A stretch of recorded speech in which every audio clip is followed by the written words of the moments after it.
오늘의 학습 목표입니다. 여러분은 학습을 통해 용접 결함의 치수상 결함, 구조상 결함, 그리고 성질상 결함 여부를 확인할 수 있으며 각종 용접 결함에 대한 보수 용접 기준을 파악하고 이를 적용하여 보수 작업을 수행할 수 있습니다.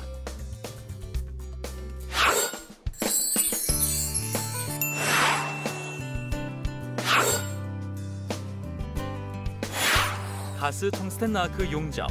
오늘의 키워드. 용접 결함 보수 방법에서 아크 에어 가우징이란 무엇일까? 후처리로 응력 제거를 하는 방법은?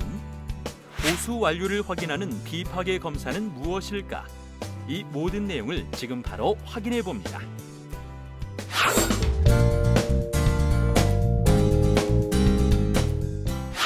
안녕하세요. 아나운서 송태환입니다. 가스 텅스텐 아크 용접 과정을 함께할 김기석 강사님 모시고 이야기 나눠보도록 하겠습니다. 안녕하세요, 강사님. 반갑습니다. 김기석입니다.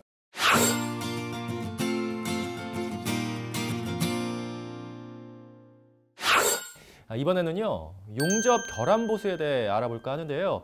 강사님, 이 용접 결함 보수를 위해서 꼭 확인해야 하는 게 있다고요? 네, 바로 용접 결함부 보수 용접 절차서입니다. 이 용접 결함부 보수 용접 절차서, 이게 어떤 건지 설명 좀 해주시겠어요? 네, 본용접 작업 후 용접부 결함과 보수 판정 기준에 따라 용접 결함에 대한 보수 작업을 해야 하는데요. 먼저 용접 결함을 파악해야 합니다. 결함 판정 기준은 도식로처럼 정해져 있습니다. 네, 그러면은 용접부 결함을 판정한 후에는 어떤 걸 해야 합니까? 네, 보수 용접 절차서에 따라 용접 작업을 해야 합니다. 보수 용접 수정 방법 또한 항목별로 지정되어 있는데요. 언더컷이나 오버램은 연삭이나 재용접 등으로 수정이 가능하고 슬래그 섞음이나 기공 등은 연삭이나 가우징 등으로 결함을 확인 후 보수 용접하고 비파괴 검사를 진행해야 합니다. 균열은 코드에 따라서 약간씩 다른데요. 연삭이나 가우징 후 보수 용접하거나 용접부 전체를 재용접하는 것도 있습니다. 네, 보수 용접 기준까지 파악했으면 이제는 어떤 방법으로 해야 할지 알아보죠. 네, 그렇습니다. 용접 구조물에 적용되는 규정인 코드나 스펙에서 요구하는 방법으로 검출된 모재 및 용접부 결함은 제거 또는 보수돼야 합니다. 네, 그런데 혹시 용접 보수가 필요 없는 경우도 있습니까? 네, 있습니다. 결함 내용이 덧붙이 과다하는 양이 0.8mm 이하의 언더컷 등 판정 기준 이하가 해당됩니다. 결함의 유형에 따른 위험성 분석과 평가는 해당 코드와 스펙에 의거하여 판정하면 됩니다.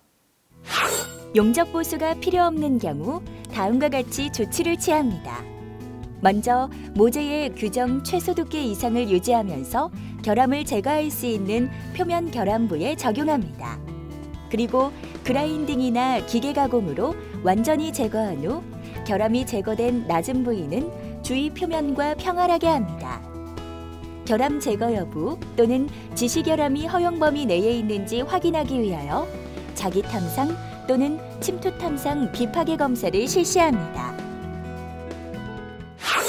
그러면은 반대로 어떤 경우에 용접 보수가 꼭 필요합니까? 정리 한번 해주시죠. 네, 결함 내용이 균열, 기공, 용입불량, 용융불량, 슬래그 섞임, 피놀, 루트부 오목 현상 등으로 구조물의 강도 유지와 수명에 직접적인 영향을 미칠 수 있는 중대 결함의 경우가 발생했을 때는 반드시 결함을 정해진 규정에 따라 수정해야 합니다.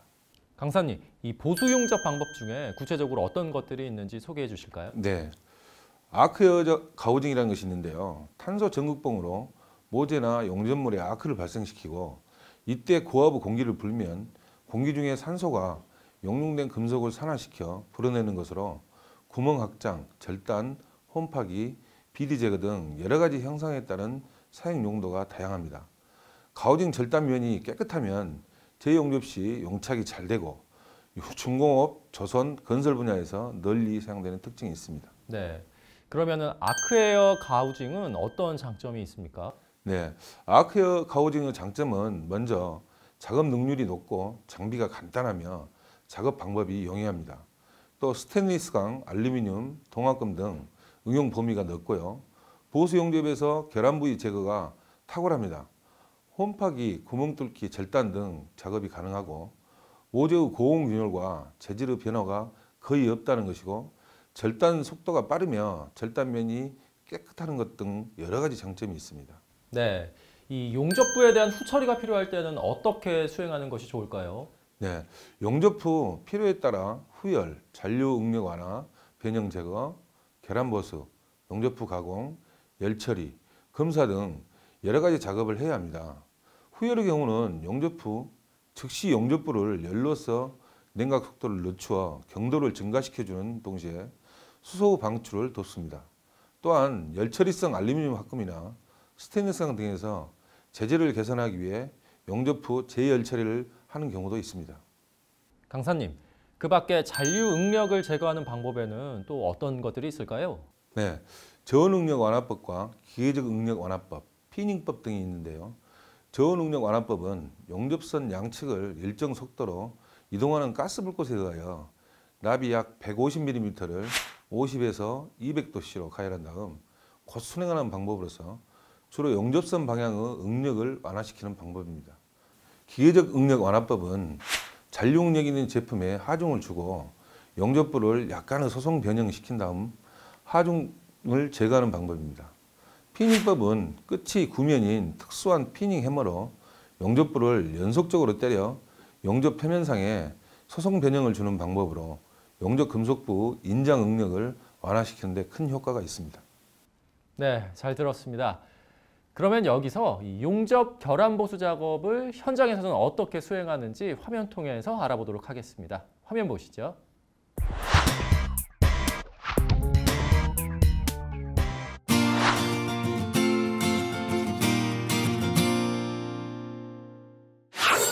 안녕하세요. 네, 어서 오세요.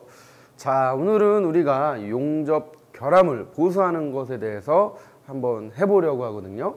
그럼 용접 결함에 대한 용접 보수 절차서를 기준으로 하는 건가요? 그렇죠. 잘 알고 있네요. 그러면 이 보수 용접을 해보도록 하겠습니다. 네, 알겠습니다. 용접 결함부에 대한 보수 용접 절차서에 의해 용접 작업을 수행해야 합니다. 이 보수 용접을 수행해야 하는데 보수 용접을 수행하기 위해서는 다음과 같은 절차에 따라서 이 보수 용접을 수행해야 합니다. 먼저 용접 절차서를 확인합니다. 사용 공정, 용가제의 종류, 예열 관련 정보, 용접 접합부 등에 관한 정확한 정보가 포함된 용접 절차서를 준비합니다. 절차를 작업자가 숙지하여야 하며 서류로 기록을 합니다. 용접 장비를 준비합니다. 예비용 장비를 포함해서 필요한 모든 용접 장비는 언제나 사용 가능하게 준비를 해야 합니다. 충분한 용접봉, 연마기, 용접선 주입기, 케이블 등을 준비를 합니다. 충분한 동력을 준비하고 작업이 24시간 지속되는 경우도 대비를 해야 합니다. 다음으로는 재료를 준비합니다. 용가제, 전극봉, 뒷댐제, 테이프 등을 포함한 충분한 재료를 준비해야 합니다. 예열과 용접관 온도를 위한 연료, 실드가스, 용접기용 연료 등을 준비를 해야 합니다. 검사용 장비가 필요한 경우 대비하여 준비를 합니다. 다음으로는 용접 순서를 확인 후 수행하는데요. 블록 용접, 후진 용접, 피닝 등을 포함하여 적절한 용접법을 택하여 수행합니다. 위와 같은 용접법으로 용접부를 정렬하고 뒤틀림이나 변형을 감소시키는 보수 용접을 수행해야 합니다. 자, 다음은 용접 품질을 확인합니다. 용접 부위 품질에 대한 지속적인 검사를 수행합니다. 최종 용접부는 미려하고 노치가 없어야 하며 보강제가 사용되는 겨울에는 기존의 구조물과 잘 조화되도록 해야 합니다. 필요한 경우에 연마를 사용합니다. 용접 결함부에 정지구멍을 뚫어 이 보수 용접을 수행합니다. 용접부에 결함이 발생되었을 경우 보수를 필요로 하는 기공이나 슬래그 섞임 등은 깎아내고 재용접을 해야 합니다. 균열이 발견되면 균열 양단에 드릴로 정지구멍, 스탑 홀을 뚫고 균열이 있는 부분을 깎아내어 규정의 홈으로 다듬질을 해야 합니다. 가능하면 그 부분에 용접부도 일부 절단하여 자유로운 상태에서 균열 부분을 재용접해야 하고요. 용접 제품에 방사선 검사 등의 여러 가지 검사법에 의해 결함이 발견된 경우에는 결함부를 완전히 제거한 후 보수 용접을 하여 안전한 제품으로 만들어야 합니다. 용접 결함부에 아크 에어 가우징을 수행합니다. 홈파기를 수행합니다. 이 전원은 정전류 특성의 용접기로 계로전압 60V 이상을 준비를 하고요. 압축 공기는 5에서 7kg/cm 제곱으로 맞춥니다. 가우징 홀더에 가우징 봉을 75에서 150mm 돌출되게 고정을 하고요. 토치 공기 조절 밸브를 눌러 압축 공기를 공급합니다. 토치 오른쪽으로 30에서 40도 정도 기울여 가우징 시작점이 2에서 3cm 앞에 비스듬하게 접촉시켜 아크를 발생시킵니다. 자, 그림과 같은 방법으로 홈파기를 수행합니다.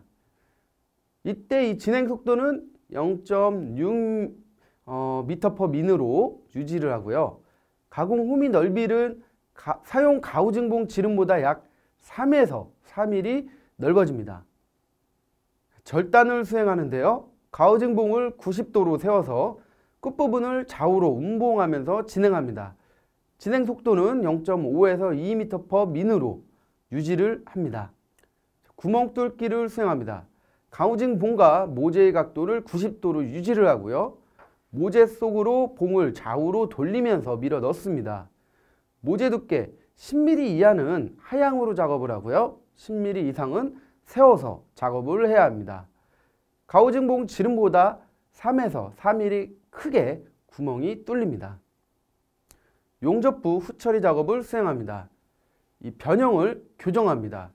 용접이 완료된 후에 잔류 응력으로 인한 변형이 발생된 모재를 다음과 같은 방법으로 교정을 할 수 있습니다. 용접부 변형의 교정법을 정리하여 다음과 같습니다. 가열후 압력을 가하여 변형을 고정합니다. 박판에 대한 점 숙주법, 형제에 대한 직선 숙주법, 가열후 해머링하는 방법, 두꺼운 판에 대하여 가열후 압력을 가하여 변형을 교정합니다. 순행으로 인한 변형을 교정합니다. 순행하는 방법은 변형 부분을 가열하여 소성 변형을 일으켜서 교정하는 방법으로 가열 온도는 600도씨 이하로 합니다. 점 수축법과 형제에 대한 직선 수축법을 사용합니다.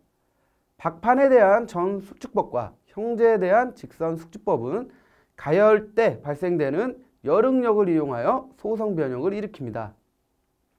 해머링 방법과 순행법을 사용합니다. 가열 후 해머링하는 방법과 두꺼운 판에 대하여 가열 후 압력을 가하고 순행하는 방법은 소성 변형을 일으키는데 외력이 필요로 합니다. 피닝법을 사용합니다. 이 외력만으로는 소성 변형을 일으키기 위해서 롤러의 거는 법과 피닝법을 사용합니다. 롤러의 거는 방법을 사용합니다. 자, 결함을 보수하는데요. 보수 용접을 준비합니다. 보수 용접이 필요한 부분은 이 절차에 따라서 적절하게 용접 준비를 하고요. 기공 슬래그 섞임은 보수 용접을 해야 합니다. 용접부에 이 결함이 발생되었을 경우 보수를 필요로 하는 기공이나 슬래곤입 등을 깎아내고 재용접을 해야 합니다. 언더컷, 오버랩을 보수 용접합니다. 언더컷이 발생되었을 경우에는 직경이 작은 용접봉으로 용접하고 오버랩이 발생한 경우 그 부분을 깎아내고 재용접을 해야 합니다. 균열은 보수 용접을 해야 합니다. 균열의 경우에는 깎아낸 용접부 균열 양단에 드릴로 정주위 구멍을 뚫고요. 균열이 있는 부분을 깎아내어 규정의 홈으로 다듬질을 해야 합니다. 지금까지 살펴본 용접부 결함의 보수 방법을 그림을 통해 확인해 보시기 바랍니다. 가스 텅스텐 아크 용접, 용접 결함 보수 화기에 대한 내용을 다시 한번 정리해 볼까요? 용접 결함을 보수하기 위해서는 용접 결함부 보수 용접 절차서에 따라 용접부 결함을 파악하고 보수 용접 절차서에 따른 용접 작업을 실시합니다. 용접 결함부의 보수 용접 방법에는 용접 보수가 필요 없는 경우와 용접 보수가 필요한 경우로 구분하여 용접 보수가 필요한 경우 아크 에어 가우징 방법으로 보수 용접을 실시합니다. 그리고 용접부에 대한 후 처리는 용접 후 가공을 실시하고 응력 제거를 위해 논의 풀림법과 국부 풀림법과 그리고 변형 방지법을 파악하여 응력을 제거합니다.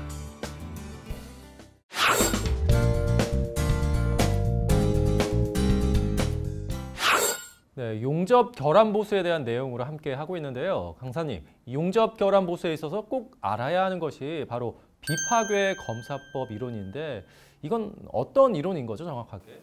네, 비파괴 시험은 재료나 제품의 재질, 형상, 치수의 변화를 주지 않고 그 재료의 건전성을 조사하는 방법인데요. 용접부를 절단, 굽힘, 파괴에 의하지 않고 대부분 물리적 현상인 진동이나 전자기적인 방사선, 음파, 초음파, 열빛, 전기, 자기, 미립자 등을 이용하여 시험하는 것으로 아변재료, 주조품, 용접물에 널리 이용되고 있습니다. 네, 그렇다면 이 비파괴 검사는 어떻게 이루어집니까? 네, 먼저 유관검사가 있습니다. 재료, 제품 또는 시험체를 직접 또는 간접으로 관찰하여 표면 결함이 존재하는지 그 유무를 알아내는 검사 방법입니다. 여러 가지 비파괴 검사 중에서 가장 먼저 적용해야 할 검사법이며 유관검사 후 다른 검사를 추가로 수행해야 할 때도 많습니다.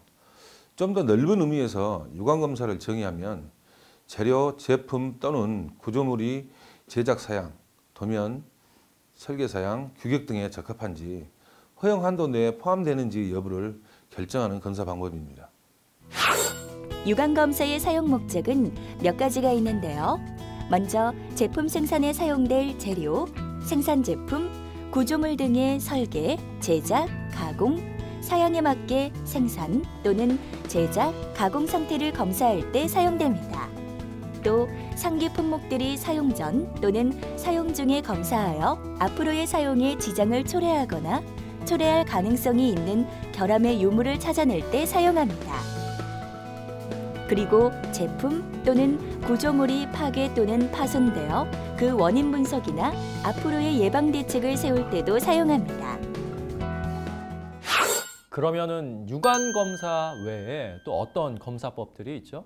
네, 다음으로 침투 탐상 검사라는 것이 있습니다.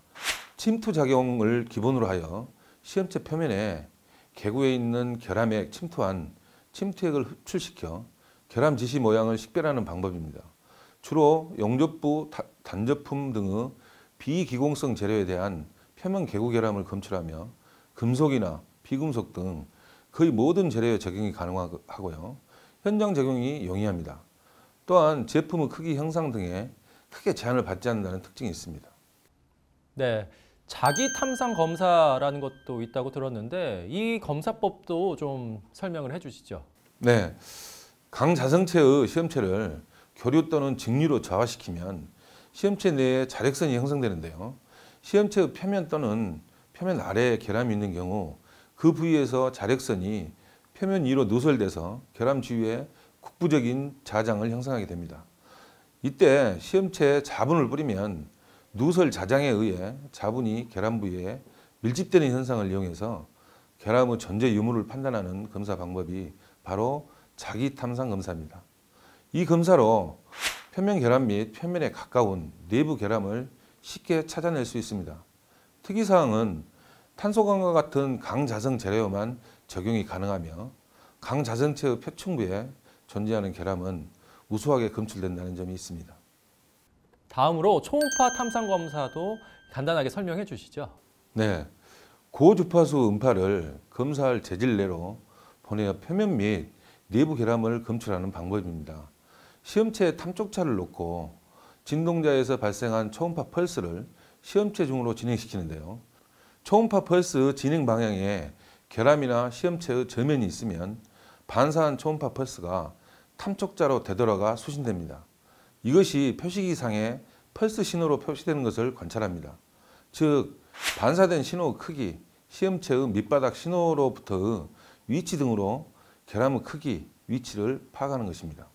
그 외에도 방사선 투과 검사, 와류 탕산 검사, 누설 검사 등이 있습니다.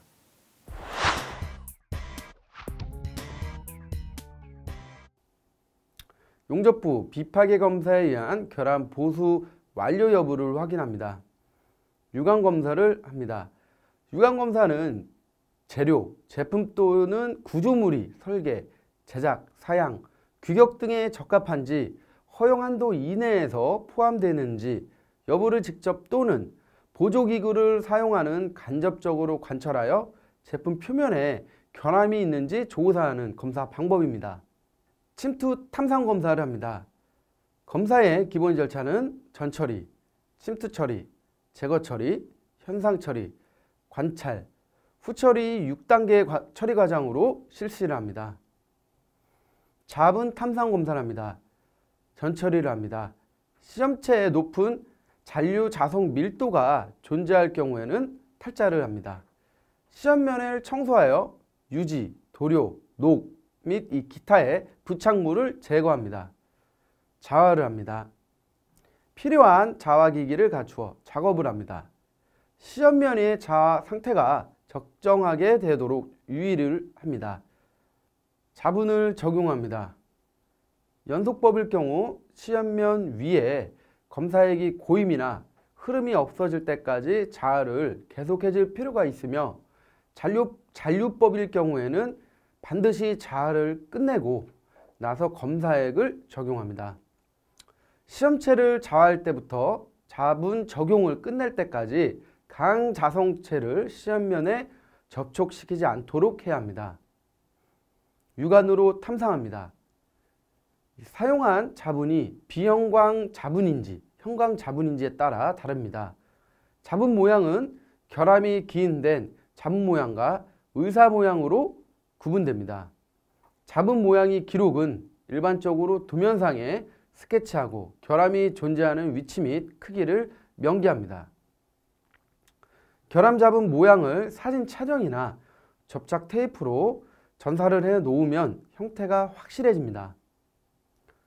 주요 검사 조건을 기록해 둡니다. 초음파 탐상 검사를 합니다. 시험편을 이용하여 장비를 보정합니다. 입사점, 굴절각 측정 및 탐상 감도를 설정합니다. 시험부 검사를 준비합니다. 시험부 표면에 요철이나 이물질 등을 제거하여 시험을 준비합니다. 접촉 매질 도포합니다. 용접부 양측의 횡방향으로 최소 10cm 이상 접촉 매질을 도포합니다. 용접부 양측의 종방향으로 시험 대상 부위에 접촉 매질을 도포합니다. 두께를 측정합니다. 시험편의 부재, 두께를 측정합니다. 결함을 탐상합니다. 시험부 결함을 탐상합니다. 유감 및 판독합니다. 결함 검출의 분석 및 평가를 실시합니다. 방사선 투과 검사를 합니다. 방사선원 및 필름 설정합니다. 시험체 재원에 따른 방사선원 및 필름 종류를 선정합니다. 시험체를 측정합니다. 방사선 시험할 시험체의 두께를 측정합니다. 노출 시간을 계산합니다. 방사선원의 강도, 선원과 필름 간의 거리, 시험체 재질 및 두께 등을 고려하여 노출 시간을 계산합니다. 필름 부착 및 시험 준비를 합니다. 시험체에 필름을 부착하고 방사선원을 고정하여 방사선 시험이 진행될 수 있도록 준비합니다. 시험을 진행합니다. 고정된 시험체에 방사선을 투과하여 시험을 진행합니다. 시험을 종료합니다. 시험 종료 후 현상된 필름을 확인합니다. 현상된 필름을 확인합니다. 필름에 나타난 결함의 형태를 확인하므로 결함의 종류 및 크기를 판독합니다. 와전류 탐상 검사를 합니다. 대비 시험편을 준비합니다. 시험체와 동일 형상이며 동등한 재질로 주로 인공결함을 넣은 것을 대비시편으로 준비합니다. 시험 조건에 설정합니다. 검사 사양서의 지정에 따라 탐상기 주파수를 설정하고 시험 코일을 선정합니다. 시험 장치 조정을 합니다. 탐상 장치를 예비 운전해 본 후에 대비 시편을 이용해서 운송 장치 조정, 탐상기의 평행 회로, 감도, 위상, 필터의 조정 및 기록해, 마커, 자기포화 장치, 탈자 장치 등을 조정합니다. 시험체의 전처리를 합니다. 금속가루와 같이 탐상 검사에 방해되는 것이 시험체에 부착되었을 때에는 이를 제거하지 않으면 안 됩니다. 탐상 검사를 실시합니다. 탐상 결과를 기록한 기록계의 차트 등에서 결함 신호를 읽고 결함 절차서에 따라 기록을 합니다. 누설 검사를 합니다. 누설 검사를 준비합니다. 시험면의 사이에 두고 한쪽이 공간을 가압하거나 진공이 되게 해서 양쪽 공간에 압력차를 만듭니다. 누설 검사 전 시험체 내에 공기를 완전히 배기하여 에어 포켓이 생기지 않도록 합니다. 시험 온도를 조절합니다. 용기 재료의 취성 파괴 가능성을 최소화할 수 있는 온도로 하되 용기 재료와 물 온도를 대략 동일하게 합니다. 시험 압력을 조절합니다. 최소 시험 압력은 압력용기 설계 압력의 1.25배 이상입니다. 압력용기 설계 사양에 따라 최대 시험 압력을 지정합니다. 압력계는 용기 상부와 물 주입 배관에 2개를 설치하여 압력 측정을 확실히 합니다. 시험면에 발포액을 도포합니다. 시험면에 규격에 정해진 발포액을 도포합니다. 누설을 검지합니다. 압력 차로 인해 생긴 기포의 존재를 관찰함으로써 누설을 검지합니다. 누설 검지 후 적절한 후처리를 수행합니다. 가스 텅스텐 아크 용접, 용접 결함 보수하기, 비파괴 검사로 결함 보수 완료 확인하기에 대해 다시 한번 정리해 볼까요? 비파괴 검사법은 재료나 제품의 재질, 형상, 치수에 변화를 주지 않고 그 재료의 건전성을 조사하는 방법입니다. 비파괴 검사법은 유관 검사와 침투 탐상 검사 및 자기 탐상 검사, 그리고 초음파 탐상 검사 등이 있습니다.